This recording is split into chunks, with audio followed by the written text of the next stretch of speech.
já ajudar na concepção, né? E tem coisas É isso aí. simples, tem coisas É isso aí. simples que na concepção, tipo, localização, na definição do layout, né? De como, onde você vai colocar os prédios, né? Por exemplo. Ou algum tanque de líquidos inflamáveis. As distâncias. Às vezes, por causa de 5 metrinhos a mais que tem ali a sobra de espaço, você resolveu o risco. Você tá, né? E depois que construiu, você fala, puta, constrói uma parede, corta fogo aí. Super sacada aí. Não, cara, são coisinhas simples que a gente consegue... Torre de resfriamento. Vocês devem escutar que toda hora tá pegando fogo alguma torre de resfriamento, né? E aí, na indústria, eles colocam torre de resfriamento tudo colado uma na outra. Se você tem uma distância de 6, 7 metros, essa propagação de incêndio já fica muito menos provável. O Carlos, um amigo meu me ligou aqui e perguntou o que é torre de...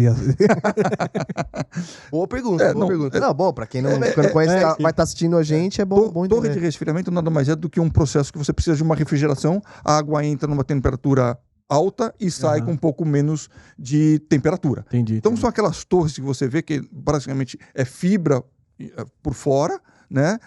Geralmente na cor verde, não vou falar o fabricante, mas na cor verde, e o recheio dela, a parte interna... Uma colmeia interna, né? A colmeia interna é puro plástico. Então, quando você tem uma torre de resfriamento em manutenção, para ela ter um problema e um incêndio, é bem mais fácil do que ela em funcionamento. Então, uma torre de resfriamento é um equipamento para refrigeração, né, combustível. E aí, como eu estava falando, ou seja, se você tem elas coladas uma na outra, você pode perder toda a refrigeração da sua fábrica, né? E muitas vezes o processo ele é totalmente dependente dessa refrigeração. Entendi. E isso tem uma coisa que a gente fala, né? Nas visitas para alguns clientes, para todos os clientes que têm isso, né?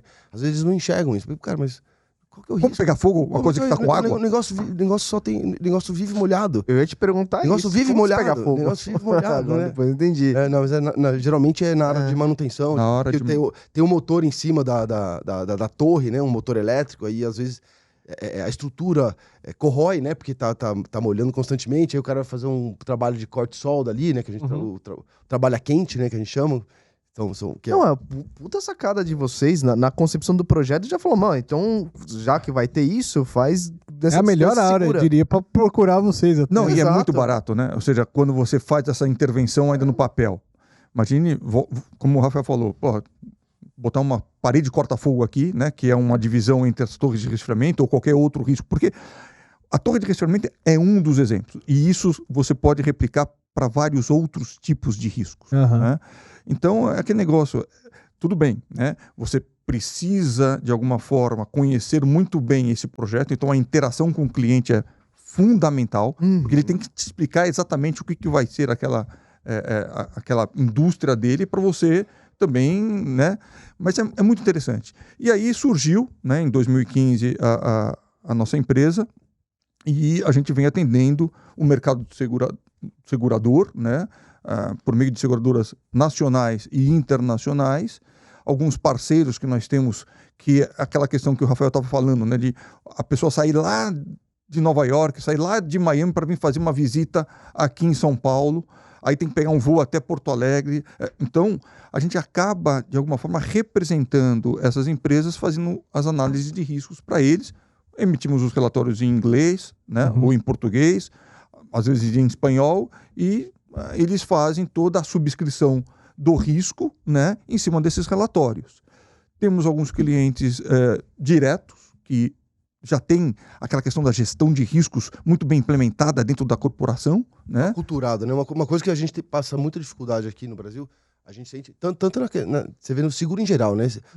O brasileiro ainda não tem aquele costume de contratar o seguro, né? Para a área de gestão de riscos, a gente está engatinhando. É mesmo? Sem dúvida, engatinhando ainda, cara.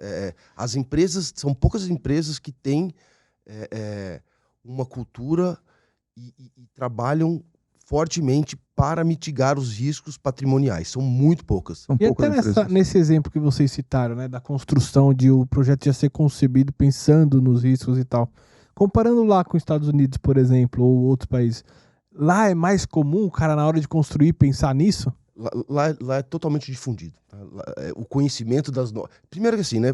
Tudo começa Interessante. Tudo começa da parte de legislação, né? Tá bom? Ah, Lá nos Estados Unidos já é exigido por lei várias coisas, né? Por exemplo, a gente trabalha muito com normas internacionais, tá? Inclusive aqui no Brasil a gente acaba esbarrando muito com esse problema das normas, né? Porque a gente vai lá e avalia o sistema de combate a incêndio, que isso é uma questão muito, muito, muito prática nossa, porque para proteger o patrimônio, né? Primeiro a parte de prevenção, né? São procedimentos, a gente avalia tudo quanto é procedimento, como agir para prevenir que aquilo aconteça.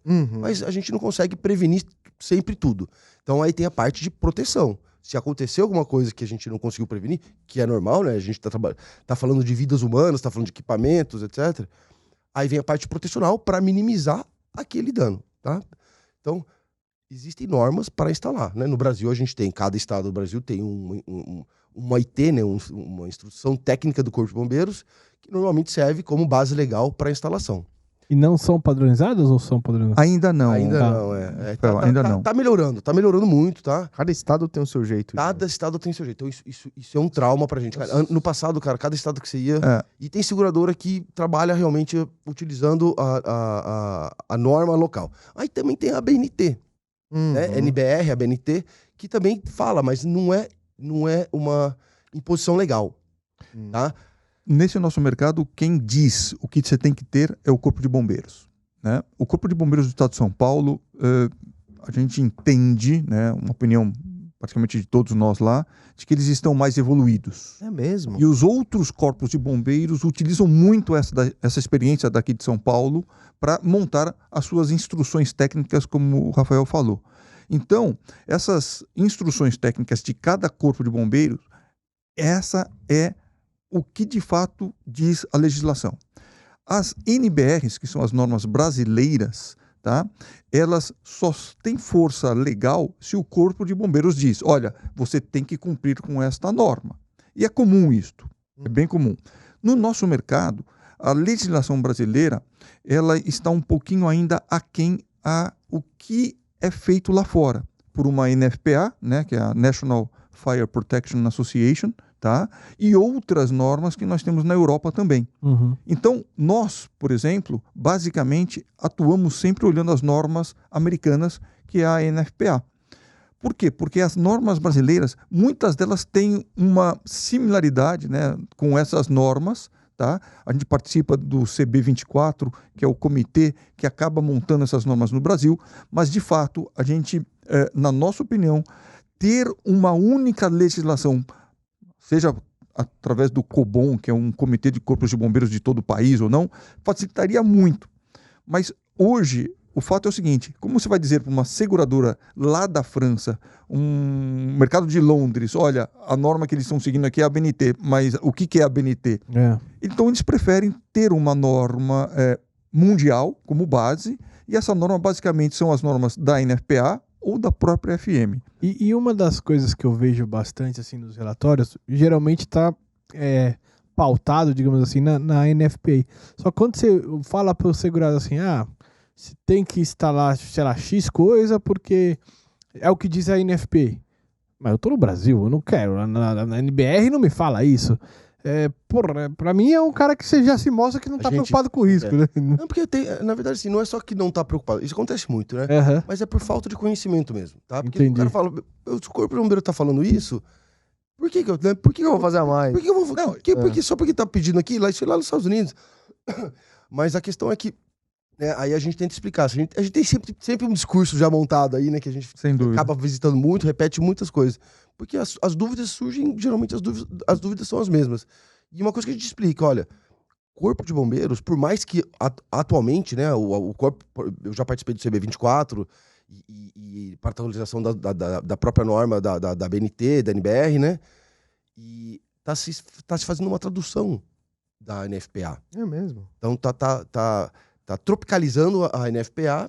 Que bacana. Então tá vindo com um pouco de atraso, né? Porque assim, porque é um processo demorado. Então a NFPA ela tem uma atualização, tipo, dependendo da norma, a cada 2 anos, a cada 3 anos, ela tá atualizando. Então, quando termina o trabalho, já tipo, atualizou 2 vezes. Mas ok, já é um grande começo, porque já tá bem à frente. Então, nesse sentido, tá melhorando muito. E o próprio Corpo de Bombeiros aqui de São Paulo já também tá pegando muita coisa da NFPA. Então, isso já está ajudando muito. Então, mas a gente explica.